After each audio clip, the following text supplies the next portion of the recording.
I'll admit, I wasn't expecting much from the end of last week's cliffhanger, but when I finally got around to watching this here set of episodes, what I got was...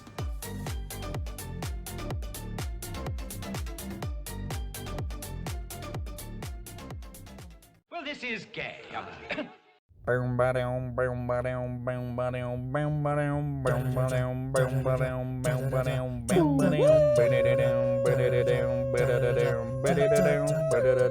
No, stop. No. We're not doing this. I know this was the first serial to incorporate a weird overlay of the Doctor's face into the opening theme tune, but I'm not going to go that far. This is deliberately cheesy enough as it is.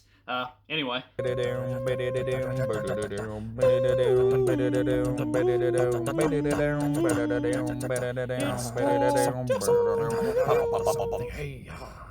I can't believe it's been a year already. I know this video is not scheduled to go up till like the 5th of August or something, but it's the 13th of July today when I'm recording this, which means it's about a year ago that I wandered on into a JB Hi-Fi and picked up the Macra Terror DVD as part of a 20% off long weekend sale.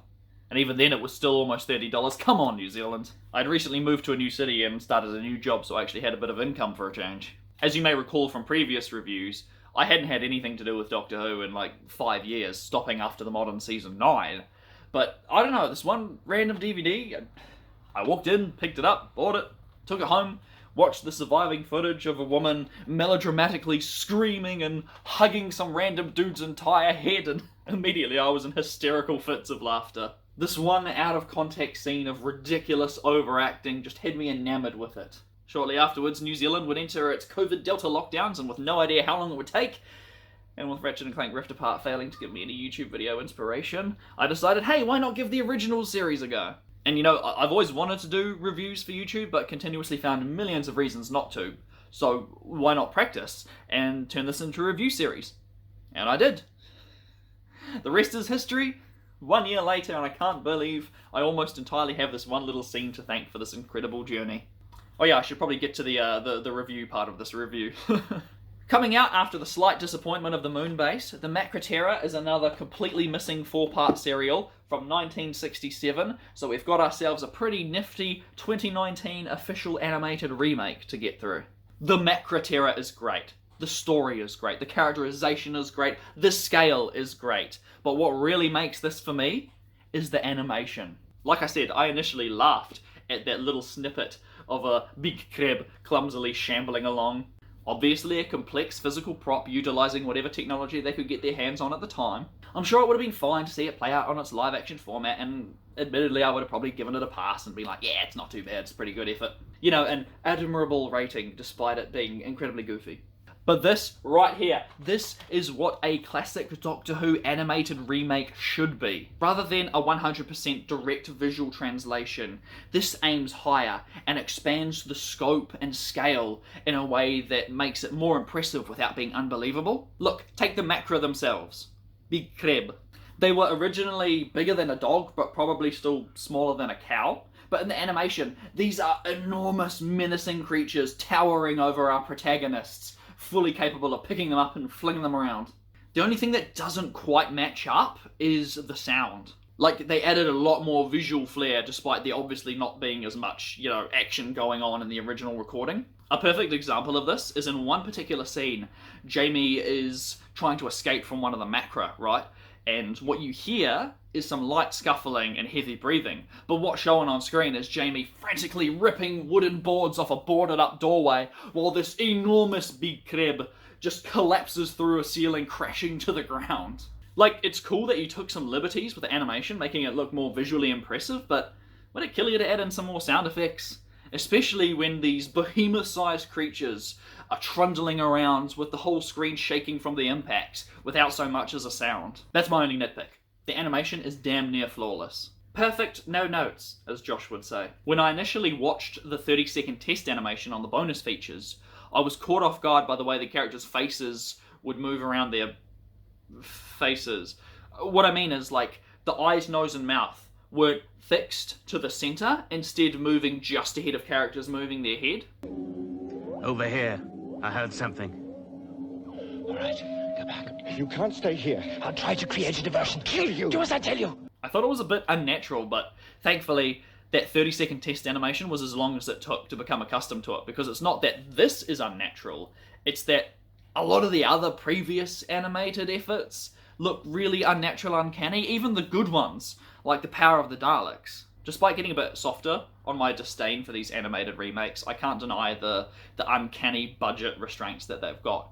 Whereas in the Macra Terror, like, you can't even tell. It's 2D art with some really darn good 3D renders working seamlessly together. I can't praise it enough. The fluidest of fluid animation so far. The facial expressions are perfect. The movement is perfect. There's next to no dead air with characters standing statically while the camera slowly zooms, leaving the audience to wonder why nothing's happened in the last 10 seconds. Oh, and best of all, HD, full colour, full screen presentation. Oh yeah, this makes my long-winded comparison of the two versions of Power of the Daleks even more conclusive, because I was so worried that all these modern DVD animated remakes that I bought were just going to be inferior versions of the Blu-ray copies. But guess what? This DVD right here, picture perfect. I can see the Blu-ray maybe making the image a little bit sharper, but that's it. The special edition of Power of the Daleks is weak sauce, I tell you. I haven't even talked about the story yet, have I? Don't need to. Buy it, watch it, go pirate it. No, don't do that, but definitely seek this one out. The Doctor, Ben, Polly and Jamie arrive in this colony where everything is happy and joyful and just dripping with this sickly sweet false corporate joy enforced by deliberately terrible upbeat music and friggin' marching bands doing the cha-cha. It's suitably insane. The satire is brilliant and it's a perfect setting for this story, where you're presented with this idealized picturesque society where everything's all sunshine and rainbows, but there's a hierarchy keeping people in line and sweeping miscreants under the rug, and you can tell something's not quite right and there's some suspicious stuff going on, but you can't quite put your finger on just what it is. Like We Happy Few, only actually good. So hot fuzz, but way less violence, and with big crab. I love the Macra now. It keeps cutting away every time we almost get a good look at it, which I guess is probably because in the original version they were trying to hide the slightly janky props, but you know, I really wish that we could have seen more of the 3D animation. And I am really looking forward to watching Gridlock again. I know the Macra are more like a last minute addition and they don't really feature that much in the episode, and it is actually in the special features of this DVD for some reason, but I always appreciate it when a long-running show just dips into their established legacy to pull out something maybe underrepresented. Like the Zygons for the 50th anniversary special, instead of, you know, just reusing the Daleks again. It's a bad example because they did reuse the Daleks in the 50th anniversary special, and to be fair, I do love the Daleks, but I hope you get what I'm saying, you know. Pull out an old enemy that maybe didn't quite work back then and works now. Could you do it with a Zabi from the Web Planet? No. Honestly, I'm running out of things to say at this point, though. Truth be told, at the time of writing up this script, about a week and a half ago, I was suffering through the worst stomach virus of my life. Get well soon, past me. Big crab. He'll be fine. I'm more concerned about current me. You know, I just started a full-time job on top of my already established part-time job. So I'm working about 50 hours a week. When am I going to find time to edit this together? When am I going to find time to watch the faceless ones? I haven't even finished my last few reviews. What am I going to do? The Abominable Snowman's probably going to be released before I even get a chance to do this. I'm just running out of time. This was a wonderful surprise. That one out-of-context scene I watched that I found so darn funny was turned into a far more understanding scenario, where instead of grown adults screaming and cowering in fear at this one waist-high crab puppet, has now turned into them being surrounded by monstrously huge spiked crab boys. I love the Macra Terror. I love Big Crab, and I love doing this review series. Hey, welcome back to the end screen. This DVD was awesome. Are there any more last minute nitpicks I can think of? Yes, actually. The main menu music is way too damn loud. That's it. Big whoop.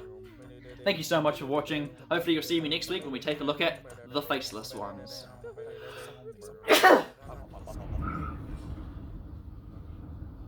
Scary wind.